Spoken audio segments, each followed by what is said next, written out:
textos o algunos pensamientos en una epístola, creo yo, poco expuesta, y no sé si también poco leída, que es la epístola de Santiago. Pero antes de comenzar a ver algunos detalles, quisiera que leamos el capítulo 5, versículo 7 de Santiago. Ya veo que yo hice esta introducción y ustedes en Pavón están estudiando Santiago. ¿No? ¿Sí o no? No estamos estudiando Santiago. Los amigos estamos estudiando Marcos. Perfecto. No, porque a veces son casualidades que pasan. Santiago 5:7 dice: por tanto, hermanos, tened paciencia hasta la venida del Señor.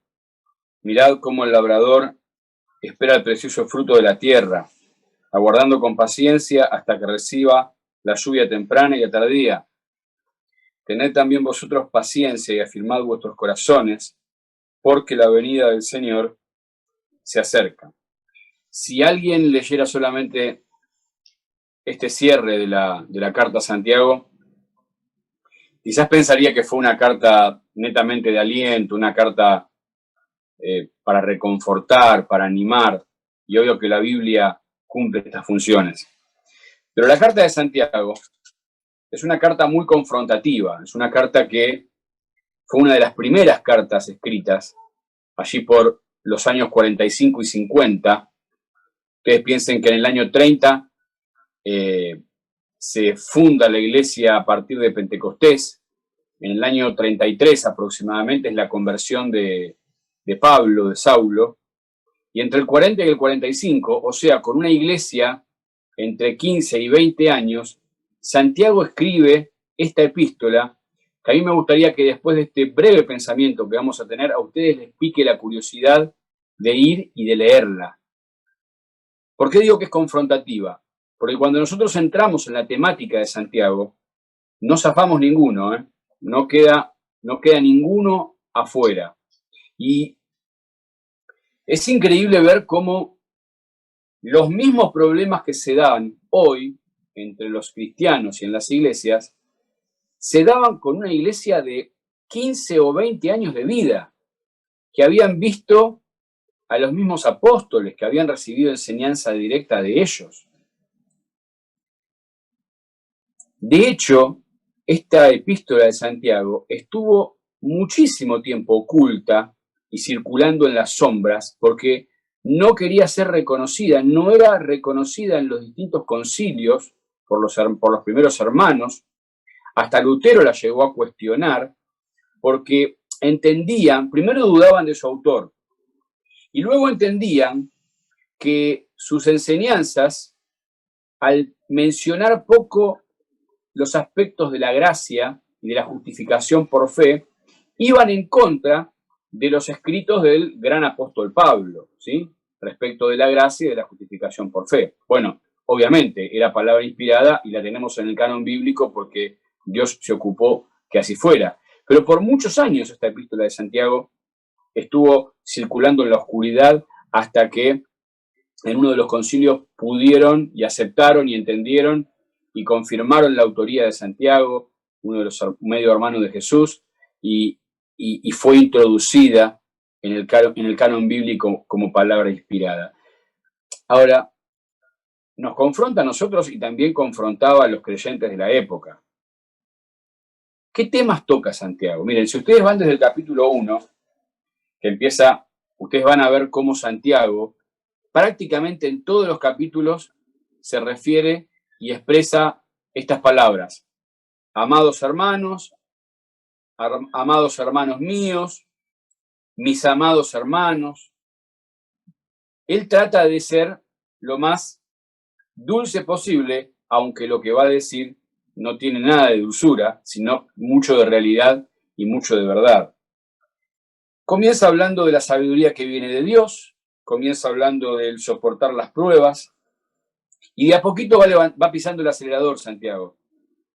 Habla de aquellos que dicen y no hacen. Seguramente en el título en su Biblia va a decir hacedores de la palabra. habla de las diferencias, habla de el sectarismo y habla del racismo. El capítulo 2 comienza diciendo amonestaciones contra la parcialidad y cómo ya desde aquella época trataban mal al pobre y trataban bien al rico, aún dentro de la misma iglesia y aún los mismos cristianos. Habla de que la fe sin obras es muerta, quizás uno de los pasajes del libro que más lo confrontaba, aparentemente, porque de hecho no es así, que aparentemente lo confrontaba con los escritos del apóstol Pablo respecto de la gracia. Recuerden que Pablo escribe la epístola a los Gálatas por aquella falsa enseñanza de los judaizantes que querían agregar a la fe las obras y los rituales del judaísmo. Entonces, Pablo enérgicamente defiende que la sola fe y la sola gracia es suficiente para la salvación eterna. Ahora, entra Santiago a hablar de que la fe sin obras es muerta. Si tendríamos que hacer un puente entre Gálatas y Santiago, tendríamos que decir, hermanos, las obras antes de la fe no sirven de nada. Ahora, las obras después de la fe son las que confirman esa fe. Y de eso habla Santiago. Las obras no traen salvación. Las obras demuestran que la tenemos. De eso habla Santiago. No se contradice con el apóstol Pablo. En el capítulo 3 habla de la lengua. Ya a los 15 o 20 años del nacimiento de la iglesia primitiva, había problemas de lengua. Gracias a Dios, ese problema hoy ya no está más. Y habla, por ejemplo, en el versículo 9, con ella bendecimos al Dios y Padre y con ella maldecimos. De una misma boca proceden bendición y maldición. Y otra vez, como muchos de los capítulos, Santiago les dice, hermanos míos, esto no debe ser así. Otra vez vuelve a hablar Santiago en el capítulo 3 de la sabiduría de lo alto y comienza preguntando, como para que levanten la mano, ¿quién es sabio y entendido entre vosotros? Seguramente si hubiéramos estado ese día entre la concurrencia, no hubiéramos levantado la mano. Aunque la verdad es que muchas de nuestras discusiones son porque creemos que somos más sabios y más entendidos. El capítulo 4 es el punto más oscuro de la carta de Santiago, de la epístola de Santiago.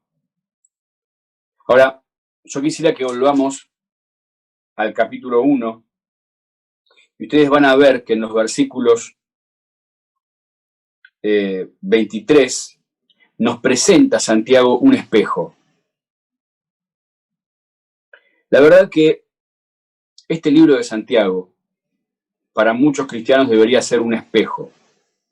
El espejo es donde yo me miro, donde yo me puedo ver. Normalmente nosotros nos comparamos con otras personas, nos comparamos con otros creyentes, comparamos nuestras capacidades con las de otros y comparamos nuestros errores o nuestros pecados con los de otros. Siempre que haya alguien que haga algo peor que yo, me hace a mí más bueno. Es la vara humana. Sin embargo, el libro de Santiago invita, desafía, a reflejarse en la misma palabra. Dice el versículo 25, mas el que mira atentamente a la perfecta ley, la de la libertad, y persevera en ella, no siendo oidor olvidadizo, sino hacedor de la obra, este será bienaventurado, feliz en lo que hace. Así que yo les invito a que, si ustedes, con esta breve introducción, sienten algún tipo de curiosidad, si nunca leyeron la epístola de Santiago, que la puedan leer. Y van a ver que creo que en la mayoría de los capítulos tenemos que anotar nuestro nombre al pie.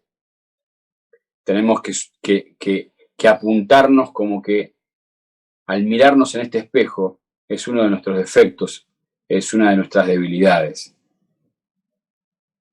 Ya Santiago en aquella época en el capítulo 4, luego de haberle dicho en casi todo, capítulo 1, capítulo 2, capítulo 3, hermanos míos, amados hermanos míos, llega al capítulo 4, a la parte más, como les decía recién, más dura, más oscura de esta carta.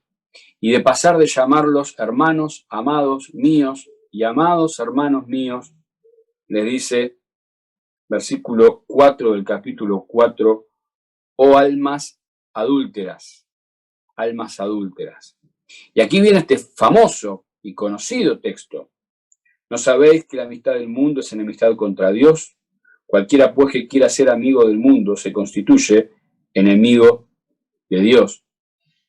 Viene hablando Santiago ya desde el final del capítulo 3, versículo 13, de celos amargos, contención en el corazón, mentiras entre unos y otros. Comienza el capítulo 4 con palabras muy duras. Dice, ¿de dónde vienen las guerras y los pleitos entre vosotros? ¿No es de vuestras pasiones las cuales combaten en vuestros miembros? Codiciáis y no tenéis, matáis y ardéis de envidia y no podéis alcanzar, combatís y lucháis, pero no tenéis lo que deseáis porque no pedís. Pedís y no recibís porque pedís mal para gastar en vuestros deleites.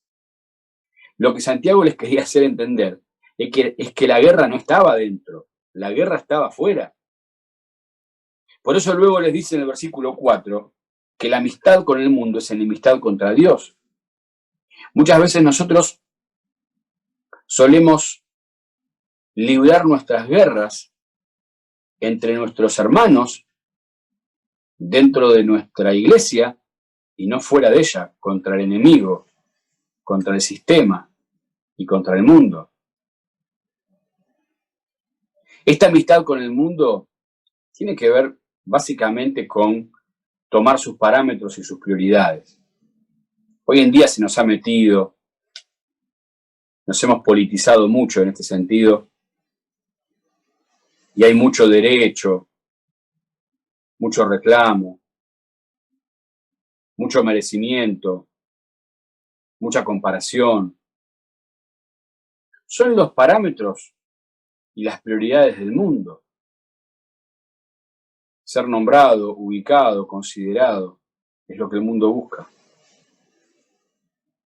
Sin embargo, el apóstol Santiago está poniendo en dos puntos opuestos la amistad del mundo o la amistad de Dios.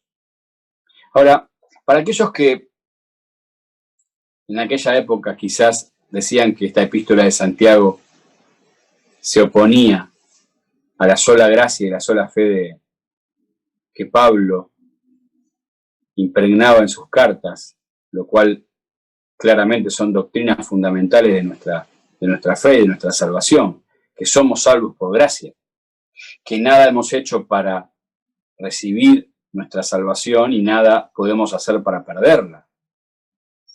Pero cuando llega al capítulo 4, versículo 6, luego del punto más oscuro de la carta, llega al punto más brillante.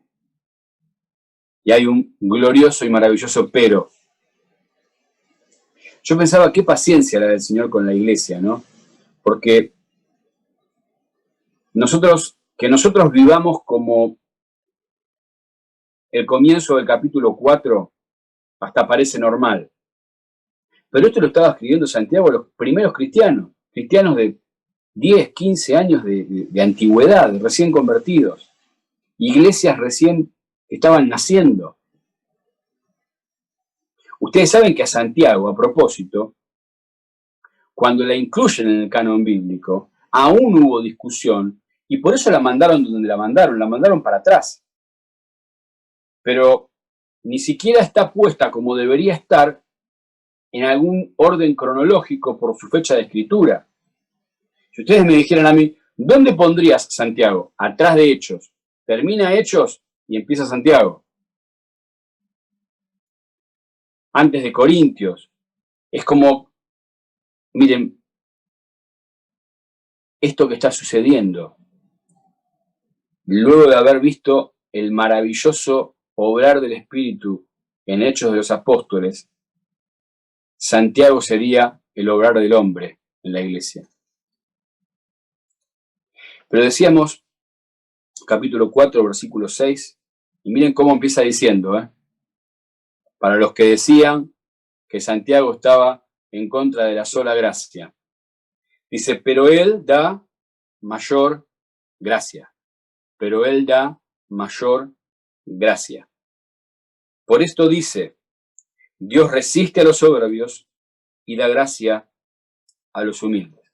Y para los que toman apuntes, en este versículo 7, 8, 9 y 10, que es un bloque muy lindo en este pasaje, como les decía recién, luego del punto más hondo y más oscuro de la carta, llega la luz, llega la esperanza, llega la gracia de Dios siempre para con nosotros. Pueden resaltar 4 palabritas. Someteos, acercaos, limpiaos, purificad y humillaos. Son 5, perdón. Versículo 7. Someteos pues a Dios. Resistid al diablo y huirá de vosotros. Esto de resistir al diablo no lo malinterpretemos como algunos hermanos se ponen a desafiar a Satanás y a darle órdenes. El resistir al diablo es una consecuencia de someternos a Dios. Nosotros no resistimos, no somos llamados a pelearle. Somos llamados a resistir. ¿Cómo? Sometiéndonos a Él. Es una consecuencia. Someteos pues a Dios, resistid al diablo y huirá de vosotros. Versículo 8.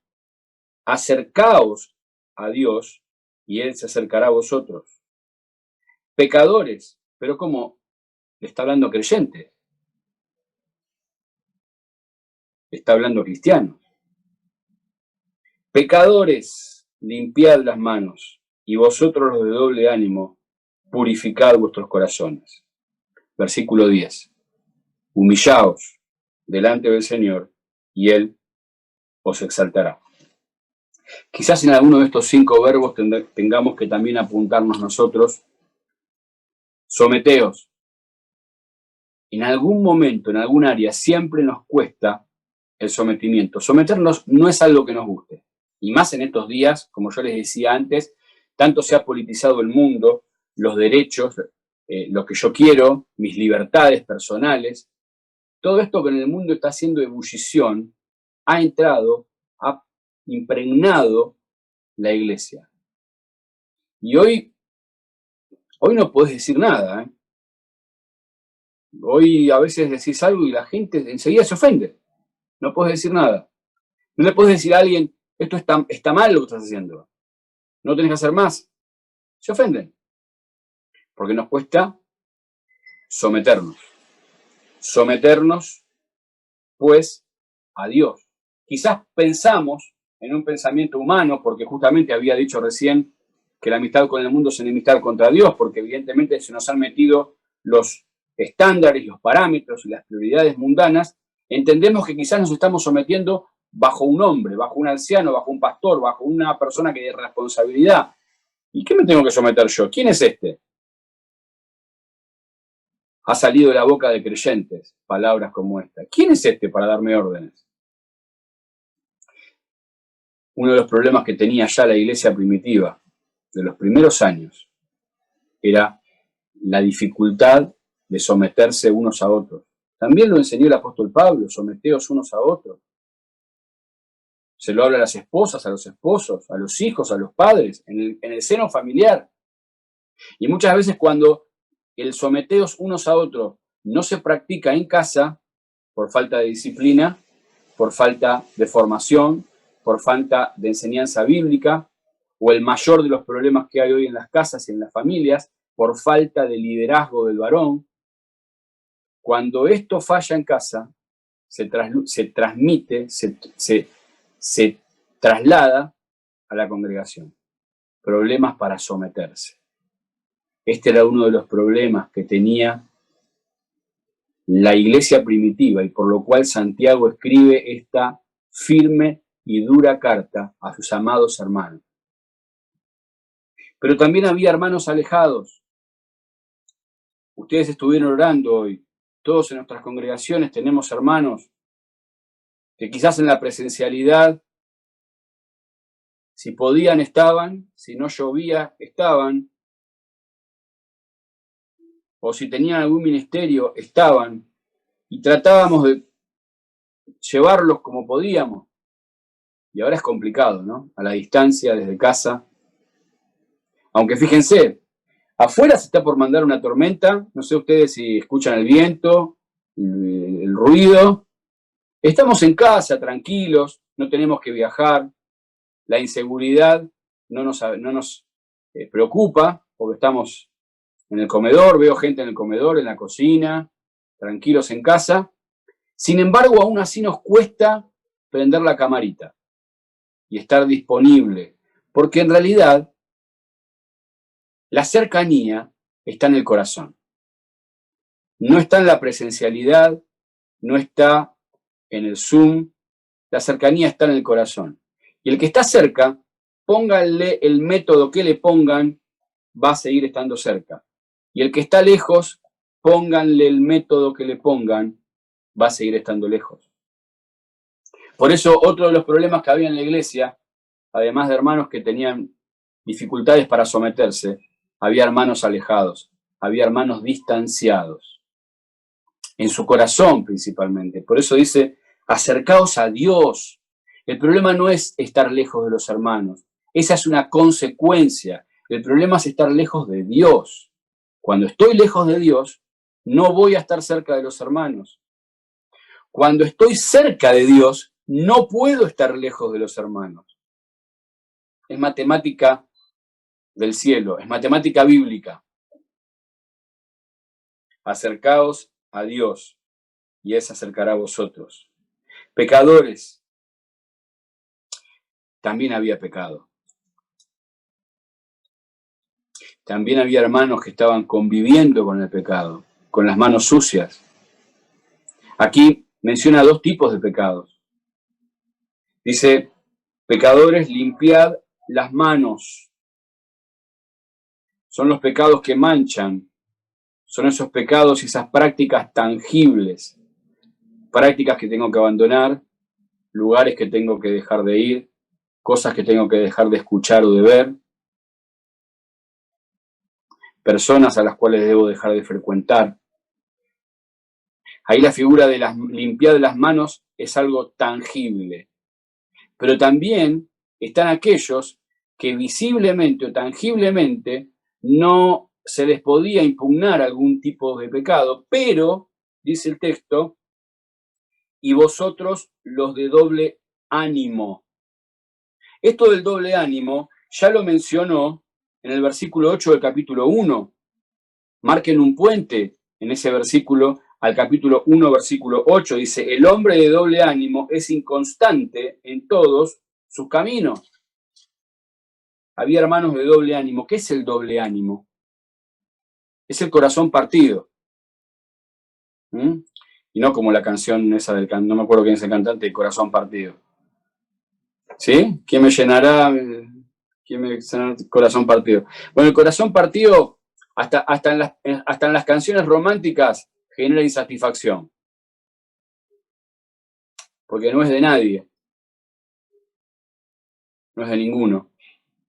Y ahí estaban los hermanos de doble ánimo, con el corazón partido, como dice la letra. Y quizás no haya un pecado visible, tangible, como los que llama pecadores, vosotros limpiad vuestras manos. Pero el corazón partido, el hombre de doble ánimo, dice el texto, es inconstante en todos sus caminos. Dura poco, tiene poca batería, tiene poco entusiasmo. No es confiable, no es confiable. Afligidos y lamentad. Perdón, por eso dice que los de doble ánimo deben purificar vuestros corazones, porque el problema no está en las manos todavía, está en el corazón, está dentro. es la intención del corazón, es lo que los demás no ven. Versículo 9, afligíos y lamentad y llorad. Vuestra risa se convierta en lloro y vuestro gozo en tristeza. Aquí hay un verbo escondido que podría ser nuestro sexto verbo, que es el arrepentimiento. Aquí debe haber arrepentimiento. Aquí debe haber aflicción de corazón, lamento y lágrimas por estar viviendo de esta manera. Era el llamado que Santiago le estaba haciendo a la iglesia y a los cristianos. Por último, humillaos delante del Señor. Humillaos delante del Señor, y Él os exaltará. Cuando leo este texto no puedo dejar de pensar ay, me olvidé el nombre ahora. El que dijo, si no tocare, ¿cómo era? Tomás el Dídimo. No puedo dejar de pensar en Tomás, que reclamaba ver y tocar. Digo, yo si no toco, si no veo, no voy a creer. Hasta que el Señor apareció y él ese día se humilló delante del Señor. Y le dijo, Señor mío y Dios mío. Y cuando ustedes siguen leyendo el último capítulo de Juan, allí estaba Tomás.